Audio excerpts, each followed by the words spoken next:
शिवसेना तालुका प्रमुख बंड्या साळवी यांच्या नेतृत्वाखाली महावितरण कार्यालयावर ग्रामस्थ धडकले। यावेळी ग्रामस्थांनी घोषणा देत अधिकाऱ्यांना जाब विचारला। मागील सुमारे 3 महिन्यांपासून या गावात विजेचा खेळखंडोबा चालू आहे। अनेक वेळा निवेदने देऊनही त्याकडे दुर्लक्ष केलं जात आहे।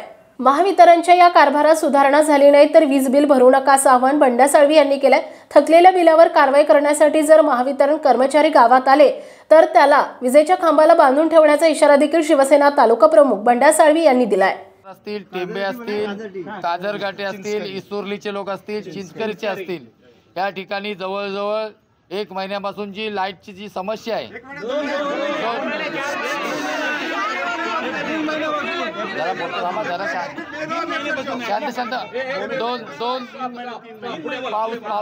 पावसाची जून पासून सुरुवात झाल्यापासून साधारणपणे 2.5 ते 3 महिने या संपूर्ण ग्रामस्थांपर्यंत हे सगळे ग्रामस्थ आजपर्यंत काळोखामध्ये आहेत। दिवसाची लाईट असते, रात्रीची संध्याकाळी 6 नंतर लाईट गायब होते। काही ठिकाणी ऐकावं जरा शांत बसा जरा।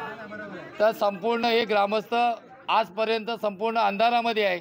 ह्या रत्नागिरी विधानसभा मतदारसंघामध्ये 40 ते 45% नागरिकांना डेंग्यूची साथ लागण झालेली आहे। त्या ठिकाणी पाणी दूषित झालेलं आहे। अशा परिस्थितीमध्ये संपूर्ण हे नागरिक काळोखामध्ये राहत आहेत। अनेक वेळा ह्या अधिकाऱ्यांना MSEBच्या अनेक वेळा सरपंच असतील, तिथले ग्रामस्थ असतील, यांनी निवेदन दिलेले आहे। त्यांनी कुठल्याही प्रकारचं त्या ठिकाणी लक्ष न देता दुर्लक्ष केलेलं आहे। आपल्याला जर माहीत आहे ही येणारी पानवळची जी पानवळपासून ह्या भागामध्ये येणारी जी वीज वाहिनी आहेत ह्या संपूर्ण जंगलातून येत आहेत।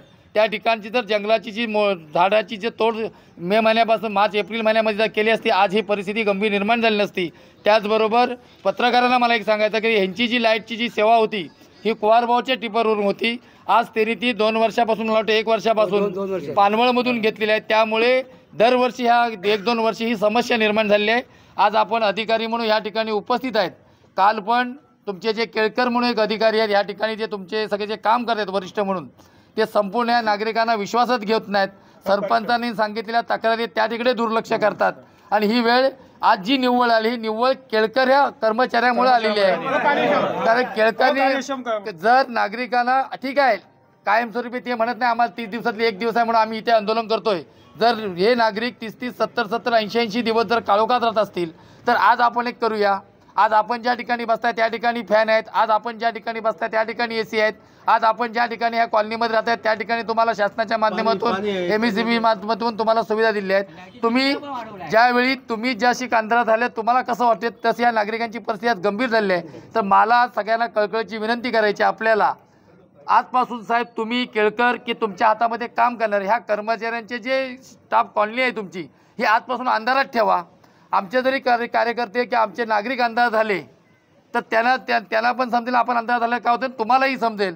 आज तुम्ही लेखी आश्वासन ह्या माझ्या हरचेरी असेल, टेंबे असेल, सोमेश्वर असेल, काजरघाटी असेल, इसवली असेल की चिंचकरी असेल ह्या ज्या लाईट ह्या गावामध्ये जी वीजचा जो घोळंब चालू झालेला आहे आपल्यामुळे त्रास झालेला आहे ह्याची आज लेखी तक्रार लेखी तुम्ही ह्याला उत्तर देऊन आजपासून जर ह्या ठिकाणी जर लाईटचा जर खोळंबा झाला आणि ते लोक जर नागरिक अंधारात राहिले तर आम्ही एवढं तीव्र आंदोलन करू की एकही MSEBच्या कर्मचाऱ्याला ह्या रस्त्यावर फिरून देणार नाही। आणि MSEBचा जर कर्मचारी कोण त्या ठिकाणी जर वीजचे मीटरचे कनेक्शन कट करायला तर त्या ठिकाणी त्या पोलला बांधून ठेवल्याचे शिवसैनिक गप्प बसणार। मुसळधार पावसामुळे वीज वितरणात व्यत्यय येतोय याची आम्हाला कल्पना आहे।